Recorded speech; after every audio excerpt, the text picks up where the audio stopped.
Welcome back, everybody, to Two Guys and a Stack of Comics. Mike, we finally got you to get some time out of your busy schedule, sir. So I appreciate you being in and making us true to the channel name of Two Guys and a Stack of Comics. You bringing the stack of comics as well. And the Uh, other guy. So it's important. you're bringing two to the equation. Uh, Yeah. Wanted to talk a little bit today. I'll kind of tee this up for you, and then we'll kind of just discuss um, DC sales and even a little bit Marvel, although I think Marvel's a little more consistent. The Absolute Universe is a runaway success. Batman, Superman, Wonder Woman. I think even Flash and Martian Manhunter are faring very well. Even Green Lantern, which you and I gave up on a while ago, is seemingly successful.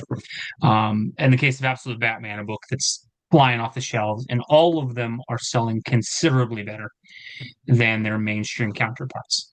I think the Absolute Flash book is like a top 25 book, and the normal Flash is outside of the top 200 on sales in some cases. Absolute Batman is just outright beating Batman, and comics like Detective Comics and things like that have slipped quite a bit as well. So there seems to be investment in DC from fans about this Absolute Universe. You could argue that maybe the Absolute Universe is hurting the other universe, and that folks might be buying these 4.99 books and putting down the other continuity. It's kind of an interesting thing. But Mike, the question I'll pose to you: do you think it's time for DC to just go all in on the Absolute Universe, make that the main continuity, and kind of abandon the original continuity of comics and heroes? What are your thoughts? I was watching some interviews with Darwin Cook 10 years ago, where he said at the big two, they just need to, somebody has to have the guts to just pull the plug on the old continuity and just restart everything. So Mhm. he's been saying that for years, and he said it at Comic-Con, I think 2015. But that's what you and I have said for the longest time.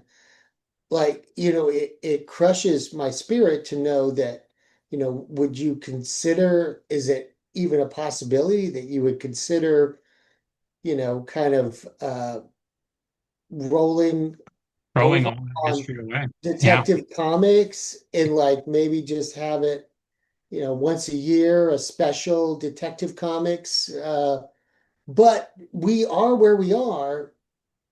And for the longest time, maybe even decades, the last 2 decades, fans have been wanting this. And it shows when there is an alternative for a fresh universe and a fresh takeoff. Um, that's what they want. And they gravitated toward it and they bought it. And they left the other stuff in the dust because, frankly, even for hardcore comic book fans like us, you know, um, you know, I know you've kept with some of your titles over the years, but Hmm. I've consistently just dropped them. Like I haven't been buying Thor or Batman or Wonder Woman or Superman. I haven't been buying any of those. I don't, or Green Lantern certainly got very weird in the 90s and the 2000s. And I'm just, I wanted something new, and DC provided that. Also the younger generation wanted, manga style comic books. Now DC's given them those. So finally, I think, but it's sad. Like, could they stop regular Superman title? Could they stop Detective Comics? They have to get creative about it. But I think, when they said they were all in, remember last year when they were announcing it and we were like, it looks like they're all in. Hmm. And, maybe that all in just really, really meant all in. Yeah, I think the crazy thing is the main continuity is just not attractive to enough fans anymore. And I mean, I saw the sales numbers on Aquaman, and it's really low. And like that Jeremy Adams Aquaman comic is fantastic, but it's just not registering with people. And I think you can look at a real world example of, you look at the MCU. A lot of people loved the MCU because it was so easy to follow. right? You checked in once or twice a year with a pretty fun movie, you followed it through. And then once they decided to, get rid of Tony Stark and all that stuff, they got into the multiverse stuff and you had to start watching TV shows and cartoons and tie-ins. And I think that killed a significant portion of their audience too, as far as like, this isn't fun to follow anymore. I don't want to do point A. It doesn't need to be a dot to dot where I got to follow things. And sadly, the main continuity of comic books has been that for a long time. And like you said, when you're offering these attractive alternatives to folks, they're going to gravitate towards those because I only need to collect two or three issues of these comics to keep up. If you want to read Absolute Batman, go grab one trade and you're caught up, right? As compared to if you want to understand what's happening in Detective Comics 27, you need to go to the Wikipedia page and read for 35 minutes to figure out what's going on. And then even then, you're maybe not going to know everything. And I think that's just sadly, it's where comics are. And I think Mike, I'll pose this to you. We kept continuity for a long time. This has certainly been addressed before. Crisis on Infinite Earth was designed to clean up continuity. New 52 was designed to clean up continuity. I would kind of hypothesize, Mike, us older fans have loved our continuity, but it has, I think, cost the medium in that for a newer fan, it's a lot easier to approach Spider-Man from a point of I just know the basics and I pick up, as opposed to, well, I'm on issue 775 and here's the 59 different Spider-Man things that have happened. Do you think us older fans hanging on to continuity is only the only thing keeping those books alive? And do you think if they did pivot away from it, it would truly bring in a new generation of readers? I really do. And it's like what we said this before in another video. Um, when the doom and gloom sayers for the last 20 years are saying nobody wants comic books anymore. Comic books are going to become extinct. It's not the fact that people don't want to buy comic books. They just don't want to buy the comic books that you're putting out. And it's like, it's not that people don't like superheroes. They love superheroes. You're just not putting out the right superhero movie and you're not putting out the right superhero comics for people to get excited about. And that's what, Ultimate Universe has done for Marvel, and that's what Absolute has done for DC. So I think they're finally catching on. I mean, some of the bean counters got to, it can't all be, and it seems like it's more from the Marvel standpoint, from maybe the higher ups in DC that are saying, hey, we're going to push this and this because this would make a great Disney slash Marvel movie, and these characters have tested well in our test audience. And Mhm. so we think that no, none of that, that's not the way to do it. It might work for the next Disney cartoon, but for superheroes, like we want, the action, we want some of the homage to the old character. We want to see new takes on some of the old tropes because we know those and we love those, and that's why we love the superheroes that we love. So it's not that people don't want to buy comics. They just didn't want to buy the comics that you used to put out. Well, and I think the sad fact that you and I have, but we both have teenagers who aren't DC Comics fans, really. And what's weird is they've been putting these out. You mentioned these compact editions. My son's read like five or six of them, and he's never picked up a DC comic off the shelf. And I it's because know they the adapted same the thing for manga Jackson. style Yeah. thing. But what I noticed about all the stories that are putting in these, and what I've noticed about what we consider classic comics, very few of them are tied into continuity. What's interesting is my son read Batman Hush. Outside of needing to know that Jason Todd had died as a Robin and that, Batgirl had been shot, he didn't really need to know a ton of mangled continuity about Batman to understand Hush. He picked it up, it gave him all the characters that he knew in the Batman universe, nice 12-issue condensed arc, all the classic villains, and he read it.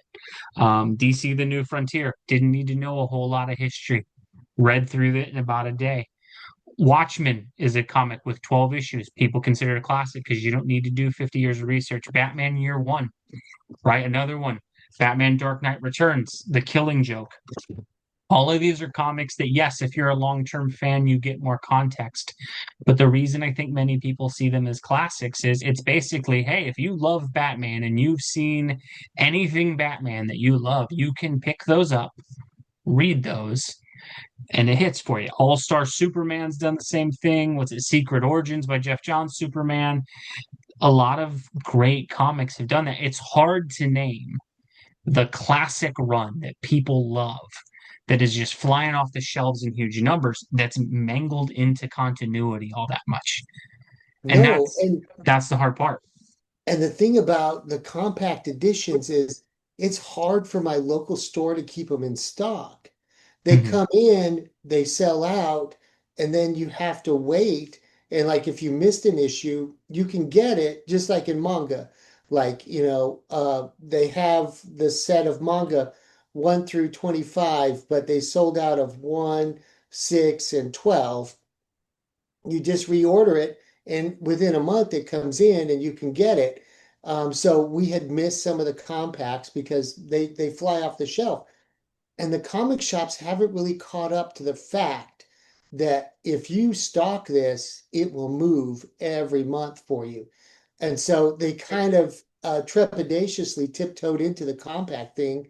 But that's why, because continuity, this gives, a fresh reader an entry point, just like Absolute and Ultimate. And and Well, so Marvel's even doing the same thing. They have these Marvel Premiere editions that are like 13, $14, and you get this. And again, it's all runs is that are it really, manga size like the it's a compact? little big. So if you do the compact to it, it's slightly bigger. But I mean, And it's five uh, more bucks. See, yeah. Marvel But missed it. I think you get more page count in these Marvel ones. But I'll say this, Marvel, like my son has never read a Fantastic Four comic book. We went into Target, they had this premiere edition thing there.